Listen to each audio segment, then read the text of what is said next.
rohku tuh bisa ngelihat jasadku yang lagi tidur. Itu si kuntilanak tuh ngikut, sebenarnya orangnya udah mati, ada yang gantung diri. Kita mau lihat mukanya aja kan udah ketakutan, orang lidahnya udah menjulur gitu kan.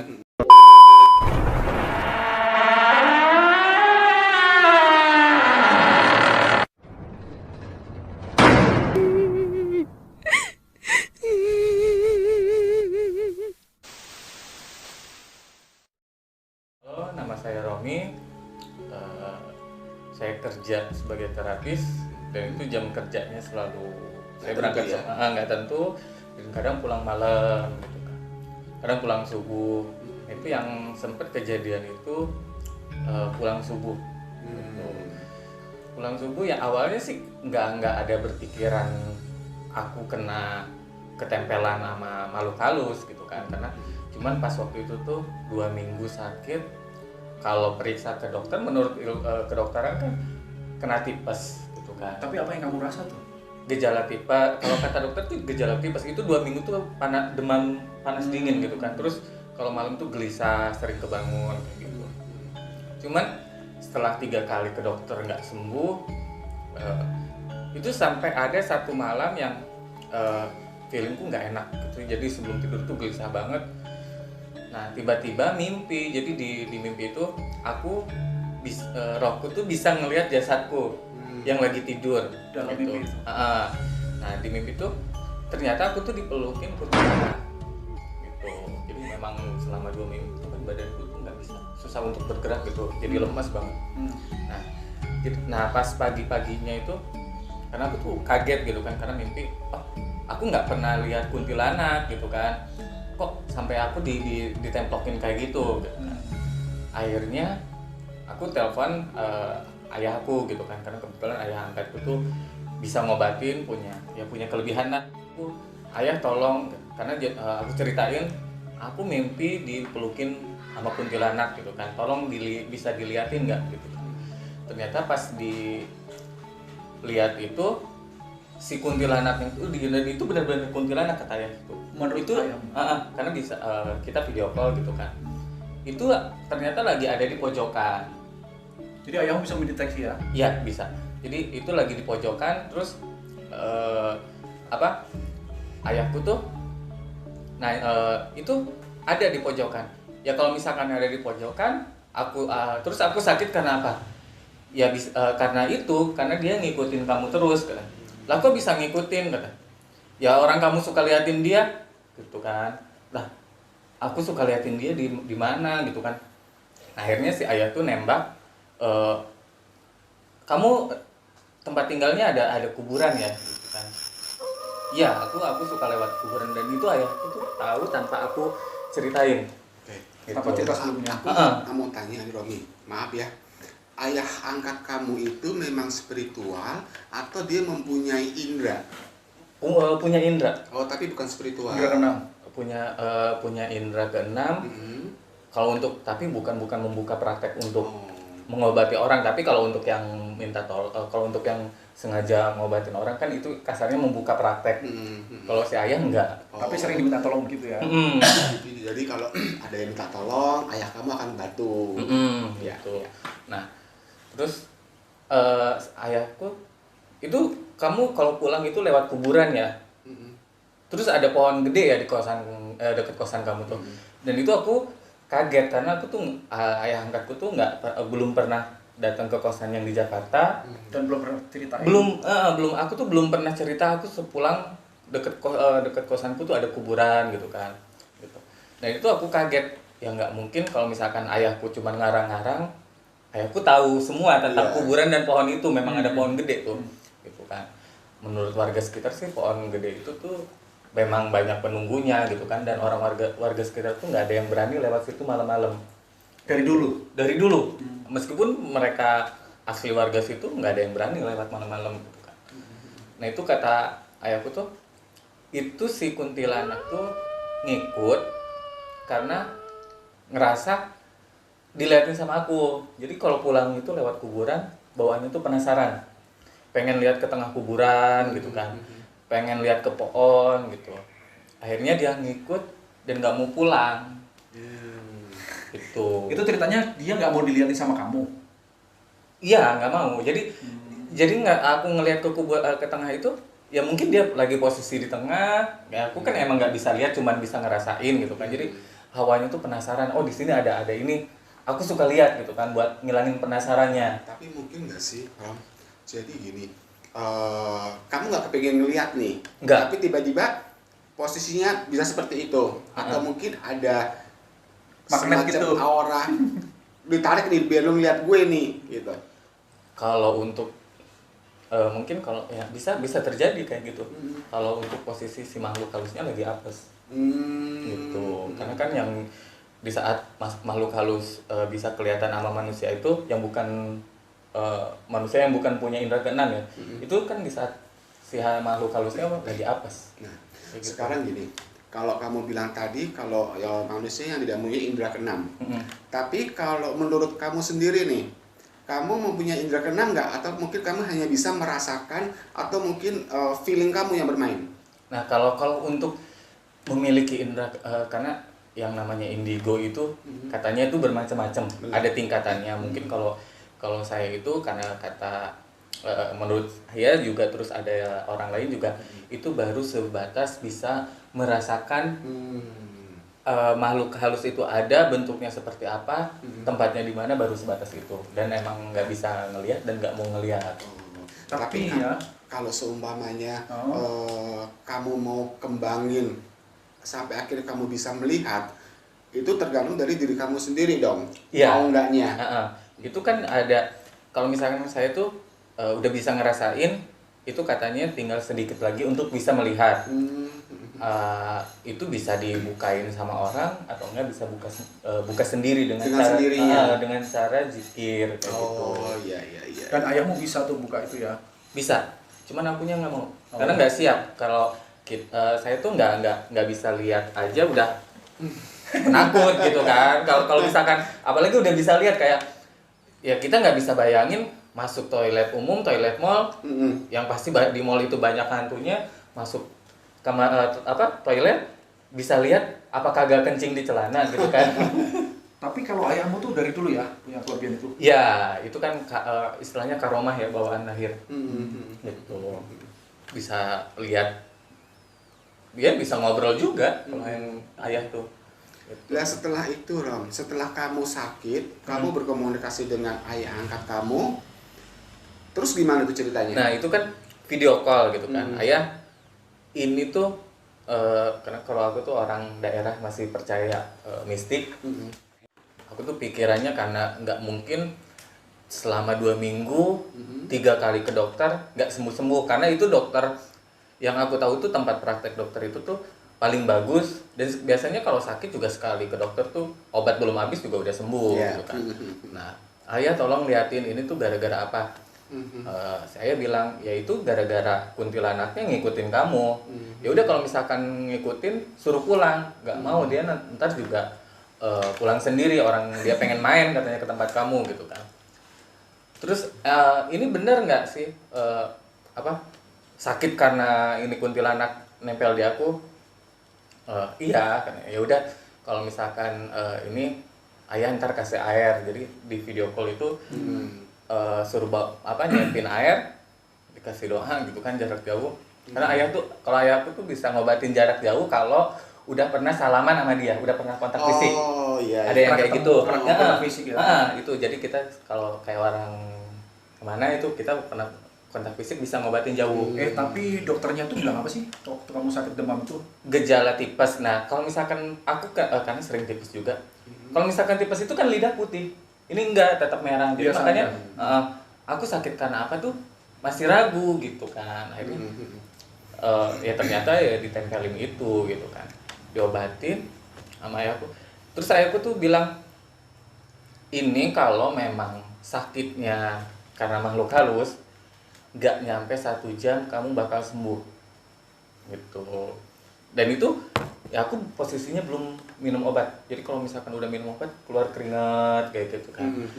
Nah itu baru dikasih air, suruh minum, dan itu nggak nyampe 15 menit itu aku udah keluar keringat dingin. Udah kerasa itu ya. Udah Dari keringet minum air itu? yang itu yang pas lagi posisi kayak video call itu yang emang lagi badan udah masih lemas gitu kan, terus masih demam gitu kan. Nah tapi pas udah minum diobatin ya mungkin ya si makhluk halusnya pulang kayak gitu kan, ya udah sembuh. Jadi pagi-paginya itu udah kerja lagi. Padahal kamu belum sempat minum obat dokter. Belum, itu yang dokter yang ketiga kalinya itu masih Ketiga utuh. kalinya. Heeh. Karena memang sebenarnya aura negatif itu sangat-sangat berpengaruh ya. Gitu. Nah, terus setelah kamu sembuh dan akhirnya kamu beraktivitas kembali dong. Beraktivitas kembali terus karena aku diwanti-wanti karena kalau kamu masih di situ ya penghuninya yang entah itu yang orang tinggi gede, entah itu yang kuntilanaknya, dia pasti bakal main terus ke tempat kamu gitu kan, karena yang kalau malam juga Ya pikiran aja main, emang kenapa? Takut ya? ya kalau main bawa duit nggak jadi masalah.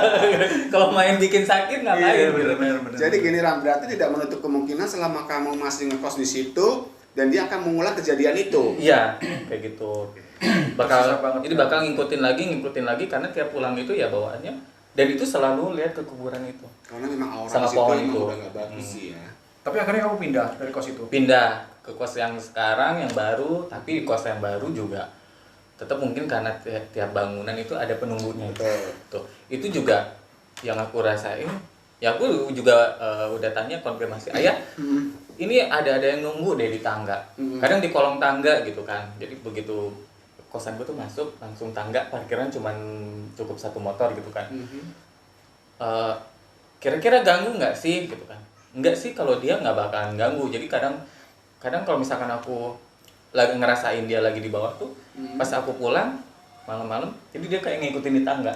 Jadi kalau nggak dia di tangga, ya di toren di lantai 3. Tapi kamu rasa merinding apa enggak? Kalau di Pasti. itu? Pasti. Iya, gitu. Karena ya aku tuh yang ngerasain, oh ini perempuan lagi ngikutin jalan gitu di tangga gitu. Karena yang namanya masih penasaran ya, antara penasaran sama takut sih gitu kan. Jadi ya dipaksain ngelihat ya itu gara-gara yang kuburan ngikut itu juga gara-gara penasaran kita paksain lihat gitu kan. Takutnya beneran di belakang gitu kan.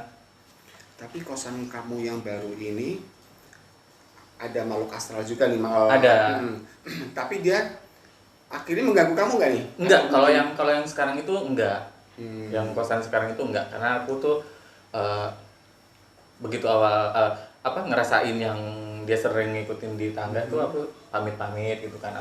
Maaf, aku tinggal di sini. Permisi ya. Permisi. Aku tinggal di sini. Kalau misalkan aku nabrak, aku nginjek apa gimana itu kan aku mohon Kita maaf nggak karena tahu aku ya. nggak ngelihat, tapi aku Ngeliat. cuman bisa merasakan kamu ada di sini gitu kan. Gitu. Jadi selagi saya tidak mengganggu kamu, tolong kamu jangan mengganggu saya gitu. Hidup masing-masing, dunia kita udah beda. Gitu. Iya. Tapi di kosan kamu itu, Rom, itu ada banyak yang ngekos di situ nggak? Enggak sih, karena kosan tuh cuman 3 kamar, yang isi cuman 2. Oh. Lah, kamu pernah nggak komunikasi dengan mungkin teman satu kos itu? Pernah nggak sih kamu ngalamin hal itu? Enggak, cuman kalau untuk komunikasi dengan yang kos itu enggak, cuman ya mungkin tanda tanyanya karena kosan itu nggak pernah ada yang lama. Oh, jadi sebentar-bentar pindah. Iya, sebentar Ganti orang. pindah. Dan itu bangunan kosan yang sekarang itu dulunya itu rumah tua dan udah tahun-tahun tuh lama kosong. Oh. Gitu. Baru sampai rumahnya tuh udah mau ambruk gitu, sebelum dibangun kayak sekarang. Jadi ya kalau namanya rumah tua pasti ada penunggunya lah gitu kan. Iya, betul. Terus setelah itu kamu ngalamin hal lain nggak? Waktu kamu kerja, waktu kamu berangkat kerja gitu? Kalau yang kejadian ya kayak kita lagi kerja di tempat orang, ada kayak gitu. Kayak dulu yang pernah pengalaman yang sampai saat ini tuh yang masih Tak terlupakan. yang itu tuh dari awal aku sadar aku bisa ngerasain sesuatu yang nggak bisa dilihat itu ya dari kejadian yang di Bandung gitu kan. Kenapa? Nah itu dulu aku karena aku tuh kerja di Gomasas, dapat orderan itu di belakang balai kota. Malam Jumat juga, waktu itu kalau nggak salah malam Jumat, dan itu hujan tuh.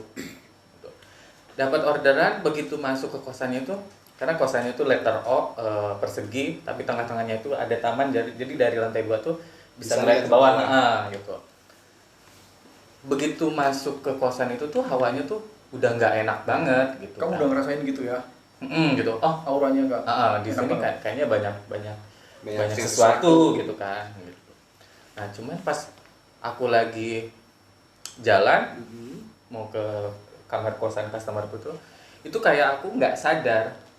Gitu. Kayak nggak sadar, setengah sadar maksudnya? Ya mungkin setengah sadar karena itu ada aku tuh kalau ada apa-apa kadang ada yang bakal terjadi memang membahayakan diri aku tuh, aku kadang suka ngerasain ada yang ngasih tahu jangan lewat situ, jangan seperti ini, suka kayak gitu gitu. Nah, pas waktu malam itu tuh ada yang bisikin, karena aku posisinya lagi ngelihat ke tengah gitu, ke bawah. Di sini tuh ada yang mati loh, gitu. Nah, di situ yang sampai astagfirullahaladzim. Itu suara? Aku sampai balik badan gitu. Siapa yang bisikin aku gitu kan? Aku yang bingung sendiri gitu kan.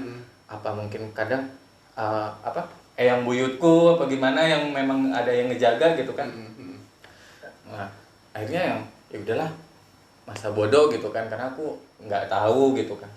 Dan itu pas aku lagi mijit, customerku keluar, ternyata mungkin customerku tuh dengan tetangga-tetangganya tuh WhatsAppan gitu kan. Dia pamitan keluar, ternyata tetangganya itu lagi berantem gitu. Nah, pas lagi customerku masuk ke kamar, aku tuh disuruh pulang. Jadi yang aku tuh sempat kesinggung gitu. Kok kerjaanku tuh masih setengah jam lagi loh gitu kan. Kok udah disuruh pulang gitu kan. Ada apa? Yang aku pikirannya tuh macem-macem gitu kan. Nah, aku pikir yang mungkin apa pekerjaanku yang nggak enak gitu kan. Apa attitude-ku yang kurang bagus, malah ini ya, gitu kan. introspeksi gitu ya, apa salahku lah. Gitu, jadi lebih ke diri sendiri gitu kan. Akhirnya ya customerku cerita, tetanggaku lagi berantem katanya. Jam berapa itu?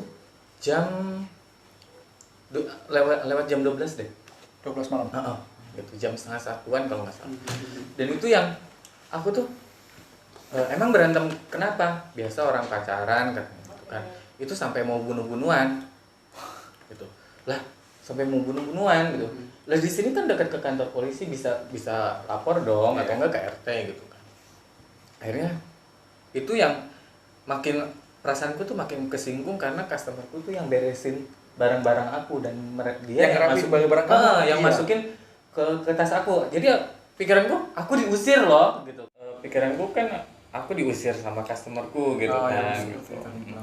Tapi pas customerku tuh yang mau bukain pintu, dia nahan. Jadi kayak ragu-ragu, dia tuh pengen jujur tapi akunya takut nggak bisa ngelihat apa yang terjadi gitu loh. Gitu kan. Nah, akhirnya pas sebelum dibukain pintu tuh customer, Mas, tapi jangan kaget ya gitu kan. Jangan takut. Dan itu nanti jangan ngeliatin ke salah satu tempat. Aku kan makin penasaran gitu kan. Emang ada apa gitu kan. Nah, akhirnya si customerku tuh jujur. Sebenarnya orangnya udah mati, katanya gantung diri. Dan itu situ. Dan itu yang aku tuh pas begitu denger si customerku, itu orangnya udah gantung diri di tengah-tengah gitu kan. Lah, yang udah tiba-tiba aku ingat yang sebelumnya gitu kan, yang pas datang itu kan ada yang bisikin di sini ada orang mati loh gitu kan. Dan itu yang benar-benar kenyataan gitu kan, yang aku oke, berarti yang tadi tuh emang ngasih tahu benar gitu kan, bakal ada orang mati di sini. Cuman kan yang aku nggak bisa tahu itu bakal terjadi apa enggak, terjawab setelah terjadi gitu kan. Nah, itu yang pas aku keluar dari pintu tuh, jadi si mayatnya tuh masih goyang-goyang. Ya mungkin karena kalau begitu loncat, karena kan dia cuman di palang kayu ya, gitu kan. Dia ngegantungin diri, ya pasti kan kejang. Badan pasti ke ayun-ayun terus kejang, goyang-goyang dong gitu kan. Dan itu masih si mayatnya tuh masih agak goyang gitu. Tapi itu tadi yang berantem. Jadi si cowoknya itu yang gantung diri. Itu gara-gara diputusin pacarnya. Lemah banget si cowoknya. Kayak Cuma pertanyaanku ya, Romi, pada saat kamu lagi bekerja, tiba-tiba customer kamu yang lebih aktif untuk beres-beres supaya kamu cepat pergi. Sebetulnya itu dia itu kan hanya sekedar temen toh. Ya gitu, cuman ya karena sebenarnya customerku dari setelah kejadian itu jam 2 jam 3 itu langsung pada pulang gitu karena pada ketakutan. Dan itu Pastinya. dan itu yang bikin kesiksa itu di saat aku turun ternyata yang punya kosan itu udah melarang semua penghuni untuk keluar meninggalkan kosan karena kan posisinya yang punya kosan itu udah menghubungi polisi. Dan itu udah ada RT, jadi aku udah nggak bisa keluar dari kosan itu. Akhirnya dikumpulin nih, tanya seorang ke orang, kenal nggak sama orang ini lah. Kita mau lihat mukanya aja kan udah ketakutan, orang lidahnya udah menjulur gitu kan. Gitu. Bener. Udah itu tiba-tiba polisi datang dan kita dikumpulin. Jadi yang penghuni di sebelah dipisah. Jadi yang tamu di sebelah sini gitu. Nah itu ada, kita tamu tuh cuman bertiga. Dan itu kursi, kita duduk kursi, dan depan ini tuh yang Masih gantung. mayatnya gitu. Mayatnya yang gantung ya gitu. Nggak ada pemandangan lainnya gitu, cuman ngeliatin mayatnya gitu kan. Gitu. Padahal kan yang di kosan itu mungkin ada lumayan beberapa orang ya. Ya, nah itu juga sempat pas datang sebelum masuk itu kan aku pasti cuci tangan ya gitu kan. Cuci tangan, cuci kaki gitu. Dan setelah yang sebelum mulai aku ke kamar mandi juga. Gitu, kamar mandi.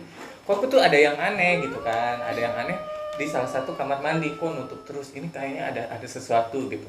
Dan ternyata menurut tetangga situ, ya si pria ini sebelum gantung diri masuk ke kamar mandi itu. Yang tertutup tadi. Gitu. Dan itu yang dari setelah situ udah nggak berani pulang malam, tidur aja pintu dibuka gitu. Setelah kan. kejadian itu. Karena ya aku tuh orangnya bisa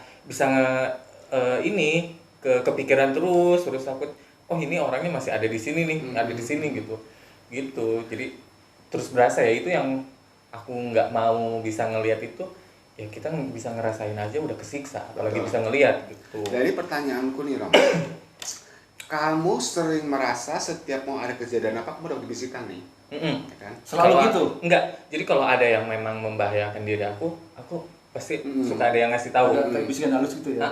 Gitu, hati-hati gitu. Kayak ya banyak juga sih yang waktu aku mau kecopetan, hati-hati jangan lewat situ. Gitu. Jadi kalau misalkan aku kerja pulang malam, kalau akunya ragu, aku nggak berani ngelawan. Jadi kalau misalkan pulang misalkan aku dari daerah Sudirman, jangan naik ojek. Dan itu aku nggak mau naik ojek, pasti lebih baik aku buang duit. Dan itu pernah kejadian di daerah Cikini. Daerah Cikini itu customerku tuh di Cikini selesai jam 1 malam.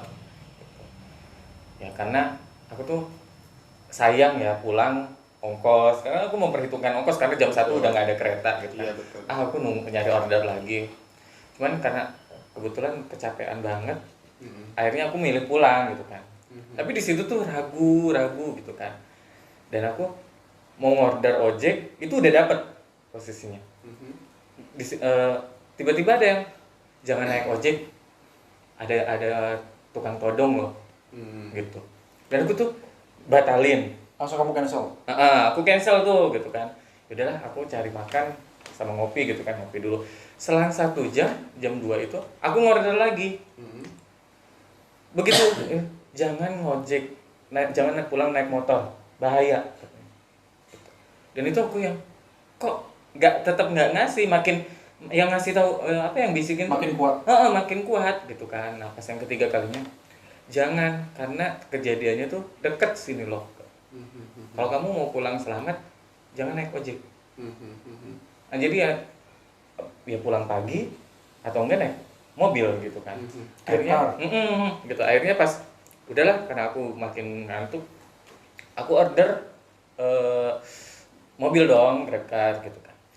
Dari Pasar Kembang ke lampu merah lampu merah yang ada bioskop yang udah tutup tuh. Itu kan daerah yang tahu tuh. stasiun Cikini, Ya, lampu merah tahu. gitu. Nah, ternyata kejadiannya tuh di situ. Jadi Apa kejadian di situ? Nah, jadi apa? jadi pas lampu merah berhenti gitu kan. Aku duduk sama ya sopirnya itu di depan gitu kan. Pas aku lihat ke sebelah kanan dan itu yang naik motor lagi ditodong. Beneran itu ke Depan mata ya? yang dari situ tuh astagfirullahaladzim. Ternyata benar gitu. Apa yang dikasih tahu yang ada bisikin itu ternyata bener lagi gitu kan. Dan itu kalau misalkan aku nggak bisa bayangin kalau malam itu naik motor atau naik ojek gitu kan. Mungkin aku jadi korbannya. Gitu. Jadi yang aku nggak mau kalau udah ada yang ngasih tahu aku nggak mau ngelawan. Iya betul. Nah Gitu. bikin aku penasaran ini loh. Kamu kan yang tadi kamu bilang ya suka ada bisikan-bisikan. Itu kamu tahu nggak? Sebenarnya itu nggak mungkin leluhur kamu atau mungkin pengikut yang lain ya, Iya. atau mungkin ayah angkat kamu pernah ngomong, Rob ini kamu ada pendamping nih Iya. atau yang jagain nih, gitu. Kalau menurut yang bisa ngelihat sih ya itu katanya sih eyang buyut leluhur kayak gitu. Yang ya sebenarnya berterima kasih lah Betul. gitu kan masih cucunya buyutnya masih dijagain Ya gitu. karena selalu yang dibisikannya selalu untuk menjaga kamu. Untuk kebenaran, untuk menghindar dari Musibah ya. musibah kayak gitu. Oke Rom, thank you for coming. Terima kasih sudah datang, menyempatkan Sama-sama. waktu ya. Ya. Semoga bisnis kita juga Amin. lancar dan Amin. sukses. Amin. Kalau ada bisikan kasih tahu saya ya. Ya mudah-mudahan bisikannya untuk memajukan. Ya, amin. Gini Ram, lain waktu mau dong ya hadir ke sini lagi ya. Buat Pasti. narasumber kita yang selanjutnya Ya, nih. ya. Karena ceritanya seru banget. Ya, Iya, masih banyak ya, kalau cerita. misalkan diceritain mungkin bisa seminggu kali ya. Jangan biar penasaran pemirsanya kan. Dan Oke, pemirsa. tunggu di video selanjutnya. Siap. Tunggu dipanggil ya di Iya. Nah, oke, para pemirsa penonton, sampai di sini kita tunggu episode selanjutnya. Jangan lupa subscribe, like, dan komen. komen. Dan masih banyak narasumber yang lebih menarik kayak ini nih. Ya. Terbang apaan sih? Ya, tadi itu udah katanya di jendela situ ada yang lewat kan, tiba-tiba dari ruang apa jenazah itu kebuka, ini kebuka, gitu kan pintunya zaman dulu kan garis-garis begitu ya, terus jendela juga terbuka, gitu. Jenazah begini, begitu, bangun.